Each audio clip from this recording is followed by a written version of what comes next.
तत्सत। श्री गणेशाय नमः।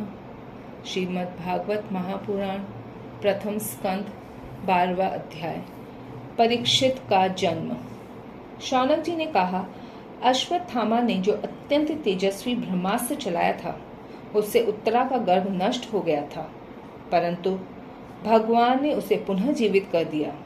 उस गर्भ से पैदा हुए महाज्ञानी महात्मा परीक्षित के, जिन्हें सुखदेव जी ने ज्ञानोपदेश दिया था, जन्म, कर्म, मृत्यु और उसके बाद जो गति उन्हें प्राप्त हुई, वह सब यदि आप ठीक समझे तो कहें, हम लोग बड़ी श्रद्धा के साथ सुनना चाहते हैं। सूत जी ने कहा, धर्मराज युधिष्ठिर अपनी प्रजा को प्रसन्न रखते हुए पिता के समान उसका पालन करने लगे। भगवान श्री कृष्ण के चरण कमलों के सेवन से वे समस्त भोगों से निष्प्रिय हो गए थे। शौनकादि ऋषियों, उनके पास अतुल संपत्ति थी। उन्होंने बड़े बड़े यज्ञ किए थे तथा उनके फलस्वरूप श्रेष्ठ लोकों का अधिकार प्राप्त किया था। उनकी रानियां और भाई अनुकूल थे। सारी पृथ्वी उनकी थी। वे जम्बू द्वीप के स्वामी थे और उनकी कीर्ति स्वर्ग तक फैली हुई थी। उनके पास भोग की ऐसी सामग्री थी जिसके लिए देवता लोग भी लालायित रहते हैं, परंतु जैसे भूखे मनुष्य को भोजन के अतिरिक्त दूसरे पदार्थ नहीं सुहाते, वैसे ही उन्हें भगवान के सिवा दूसरी कोई वस्तु सुख नहीं देती थी। शौनक जी, उत्तरा के गर्भ में स्थित वह वीर शिशु परीक्षित जब अश्वत्थामा के ब्रह्मास्त्र के तेज से जलने लगा, तब उसने देखा कि उसकी आंखों के सामने एक ज्योतिर्मय पुरुष है। वह देखने में तो अंगूठे भर का है, परंतु उसका स्वरूप बहुत ही निर्मल है। अत्यंत सुंदर श्याम शरीर है। बिजली के समान चमकता हुआ पीतांबर धारण किए हुए है। सिर पर सोने का मुकुट झिलमिला रहा है। उस निर्विकार पुरुष की बड़ी ही सुंदर लंबी लंबी 4 भुजाएं हैं। कानों में तपाए हुए स्वर्ण के सुंदर कुंडल हैं। आंखों में लालिमा है। हाथ में लूके के समान जलती हुई गदा लेकर उसे बार बार घुमाता जा रहा है और स्वयं शिशु के चारों ओर घूम रहा है। जैसे सूर्य अपनी किरणों से कोहरे को भगा देते हैं, वैसे ही वह गदा उस गदा के द्वारा ब्रह्मास्त्र के तेज को शांत करता जा रहा था। उस पुरुष को अपने समीप देखकर वह गर्भस्थ शिशु सोचने लगा कि यह कौन है। इस प्रकार उस 10 मास के गर्भस्थ शिशु के सामने ही धर्म रक्षक अप्रमेय भगवान श्री कृष्ण ब्रह्मास्त्र के तेज को शांत करके वहीं अंतर्धान हो गए। तदंतर अनुकूल ग्रहों के उदय से युक्त समस्त सद्गुणों को विकसित करने वाले शुभ समय में पांडु के वंशधर परीक्षित का जन्म हुआ। जन्म के समय ही वह बालक इतना तेजस्वी दिख रहा था मानो स्वयं पांडु ने ही फिर से जन्म लिया हो। पौत्र के जन्म की बात सुनकर राजा युधिष्ठिर मन में बहुत प्रसन्न हुए। उन्होंने धौम्य, कृपाचार्य आदि ब्राह्मणों से मंगल वाचन और जात कर्म संस्कार करवाए। महाराज युधिष्ठिर दान के योग्य समय को जानते थे।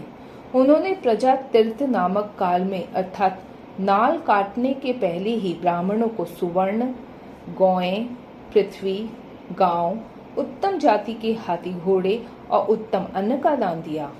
ब्राह्मणों ने संतुष्ट होकर अत्यंत विनयी युधिष्ठिर से कहा, पुरुवंश शिरोमणि, काल की दुर्निवार गति से यह पवित्र पुरुवंश मिटना ही चाहता था, परंतु तुम लोगों पर कृपा करने के लिए भगवान विष्णु ने यह बालक देकर इसकी रक्षा कर दी।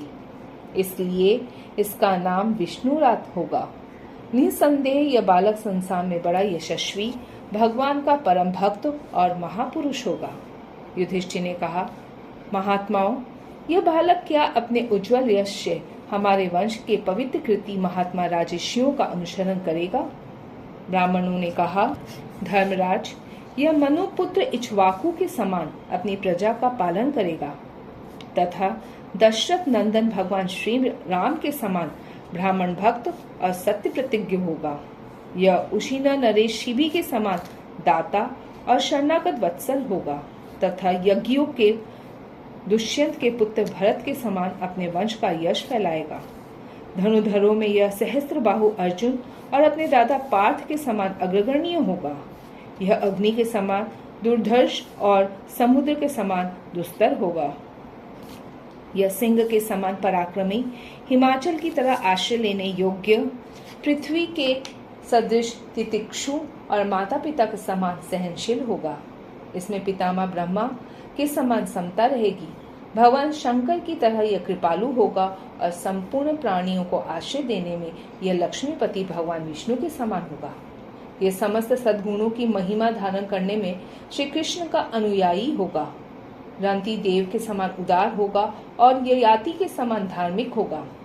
धैर्य में बलि के समान और भगवान श्री कृष्ण के प्रति दृढ़ निष्ठा में यह प्रहलाद के समान होगा।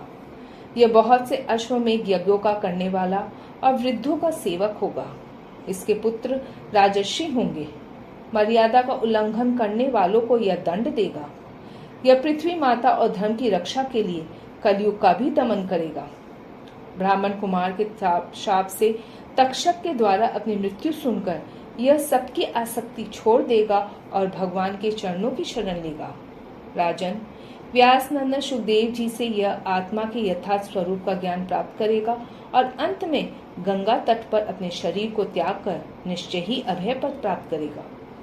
ज्योतिष शास्त्र के विशेषज्ञ ब्राह्मण राजा युधिष्ठिर को इस प्रकार बालक के जन्म लगने का फल बतलाकर और भेंट पूजा लेकर अपने अपने घर चले गए।